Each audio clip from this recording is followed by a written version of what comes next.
Hello everyone, it's Helen at Journaling Planet, and today I'm going to share with you another entry in my Ekphrastic journal.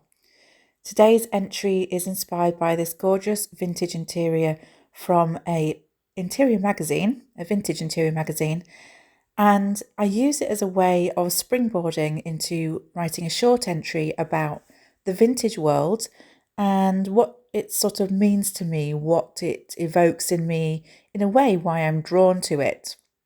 So if you are keeping an ekphrastic journal or just a journal in general and you are looking for something to write about today, I do recommend getting hold of a vintage image of any variety and using it as a springboard to ask yourself, what is it about the vintage that I'm drawn to?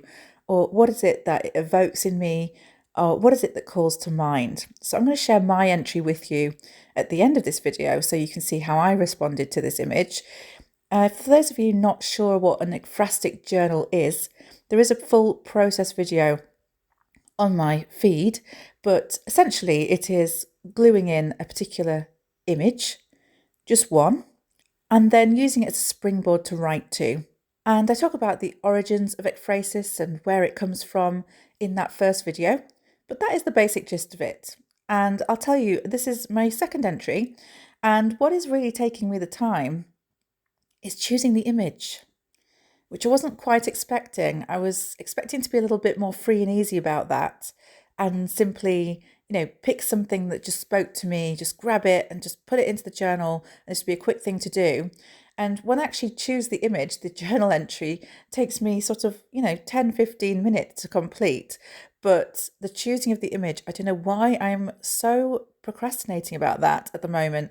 I need to get a little bit looser and less control freak about it. I think that's, something that's happening for me when I'm choosing this image. I think it's because I can only choose one image per day. And in my head, I want this journal to look really nice. There's a little bit of perfectionism creeping in. And so it's taken me a little while to actually select an image. And I think, for my next entry, my challenge is going to be to just randomly pick something and not overthink it and just see where that image takes me. And I think that's likely to be an even more interesting experience than the ones where I kind of curate and go, well, I don't know if I really feel anything coming from that image. Maybe I should pick this one. Maybe this one will actually spark a little bit more in me. Spending time doing that is maybe not the best use of my time. The other thing that I'll just mention before I read my entry is that very early on in writing this, I make a mistake. I repeat a phrase very early on, and I didn't like the fact that the phrase was repeated. Now, I am actually a writer for a living, so the writing part matters as much to me as the image does, and I couldn't let that stand, so I did cross through it. And of course, some people would be horrified by that. You cross through something in your journal, you're going to have to start again. That page looks ugly now. I'm actually going to keep the crossings out in this journal, and there may be more of them, because sometimes your mind does just kind of overlap itself and you do write the same thing, or you do go off on an unexpected tangent and then think, no, that's not where I wanted to go. So if there are any instances of that, I am just going to be authentic and just neatly cross through the thing that I've done wrong. And I encourage you to do the same, because at the end of the day, these journals are for you. They're not supposed to be some public display piece. I'm sure that for some of you, you would like people to read them when you're no longer here, and that's lovely. But there's nothing to say that they can't read a bit of crossing out with it. So funny how my perfectionism with writing is kind of much more diminished because I've been doing that longer, whereas my perfectionism with the imagery work and the artwork is still very much more pronounced because I'm relatively new to that. So I haven't got used to just being easy about that and going, oh, it's okay that it's not perfect. It's okay that it's not the perfect image, that I just took an image and ran with it. So I do notice these behaviors in myself. I do mention them when I present videos like this, because I think it's helpful for people to know that they're not on their own with things like that other people do feel these things and kind of get wound up about the same things. So if you are listening to this thinking, oh yeah, that's very much me, you're not alone.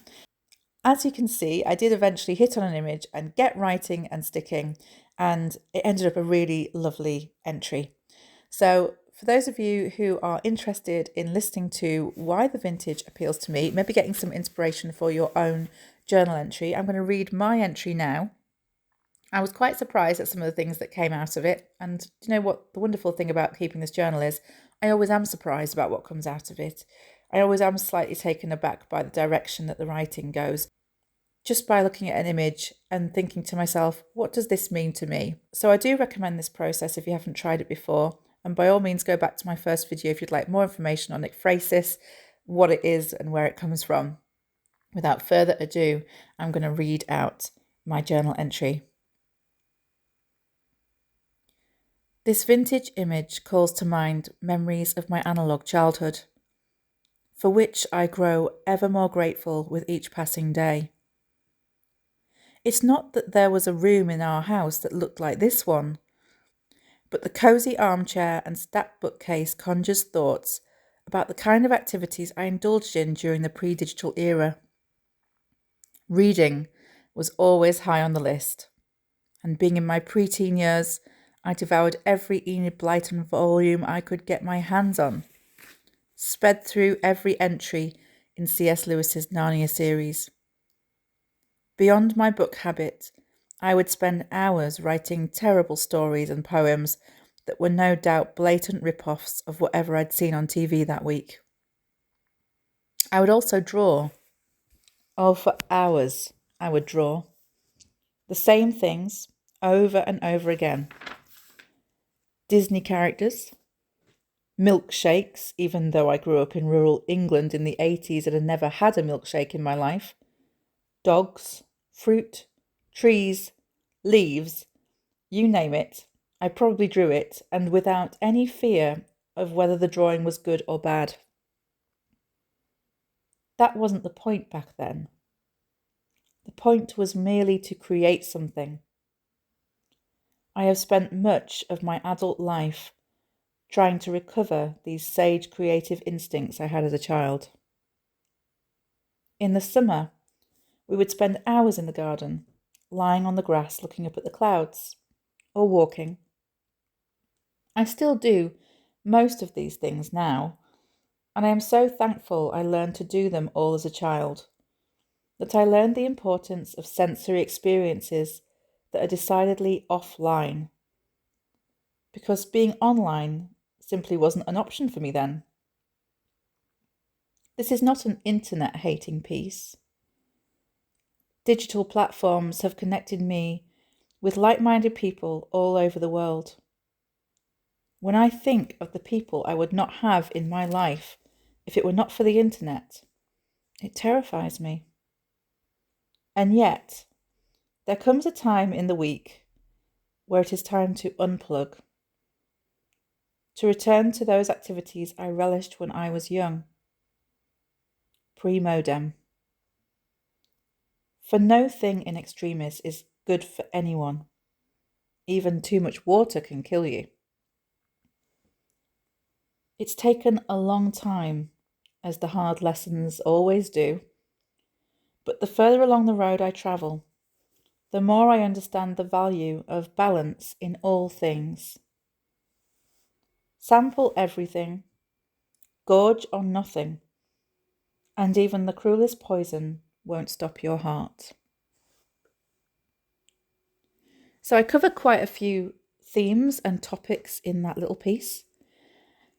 And for those of you thinking, well, actually I want to keep a journal that's a kind of a day-to-day about my life and I want people to understand about my life, that's great. And by all means, you should do that. I really wholeheartedly encourage you to do that. But I just want to say, if this appeals to you, if somebody read this, they would learn a lot about your life. I mean, even just in that short entry, they've learned about my childhood. They've learned about my attitudes to the digital world, how it helps me connect with certain people, how perhaps it hinders me from having sensory experiences sometimes, if we get locked in a kind of doom scroll. So there's quite a lot in there. And it also has some of my philosophies in there as well. So people would learn a lot just by reading that entry. I really hope you found that interesting and useful. I would really appreciate some comments about this down below. What are your feelings on this process? What does the vintage evoke in you? I mean, a lot of us in this community are drawn to the vintage. Why is that? What is that about? And I would love to hear about that in the comments. If you found this video useful or entertaining, I would really appreciate you hitting the subscribe button, hitting the like button, and maybe even sharing it with somebody if you think it would be helpful to them. Thank you so much for watching. I'll be back with another video very soon. But for now, happy journaling, and I will see you next time.